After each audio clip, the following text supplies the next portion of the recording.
கோபத்தின் அடையாளம் முனிவர் துர்வாசர் ஒரு நாள் அவர் தெய்வீக சக்தியால் நிறைந்த புனிதமான மலர் மாலையை இந்திரனுக்கு கொடுத்தார். அது ஒரு சாதாரண பரிசு அல்ல, அது பக்தி, பணிவு மற்றும் ஆசீர்வாதத்தின் குறியீடு. ஆனால் இந்திரனின் இதயம் நிறைந்திருந்தது அகங்காரத்தால். அவர் அந்த மாலையை மதிக்காமல் தனது யானையான ஐராவதத்தின் மீது வைத்தார். அந்த யானை அந்த மாலையை தரையில் எறிந்த அந்த தருணத்தில் துர்வாசரின் கண்கள் தீ போல எரிந்தன. அவர் கொந்தளித்து சபித்தார், இனி நீயும் உன் தேவர்களும் சக்தியை இழந்து பலவீனமாவீர்கள். சாபம் பயங்கரமான உண்மையாக தொடங்கியது. தேவர்களின் ஒளி மங்கியது, அவர்களின் வலிமை அழிந்தது.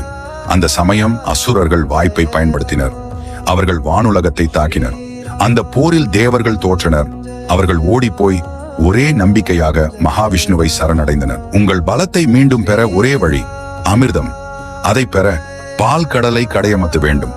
அதற்காக தேவர்கள் மற்றும் அசுரர்கள் ஒன்றிணைய வேண்டும். அவ்வாறு எதிரிகளான தேவர்களும் அசுரர்களும் சேர்ந்து மந்திரமலையை கடைப்பிடியாகவும் வாசுகி பாம்பை கயிறாகவும் பயன்படுத்தி கடைப்பை தொடங்கினர். ஆனால் மந்திரமலை கடலின் அடிக்கு சறுக்க தொடங்கியது. மகாவிஷ்ணு அந்த மலை மூழ்குவதை காக்க பிரம்மாண்டமான ஆமையாக அவதரித்தார். அவரது பெயர் கூர்மா அவதாரம். இப்போது கடைப்பு தொடங்கியுள்ளது. ஆனால் கடலில் இருந்து முதலில் என்ன வெளிப்படும்?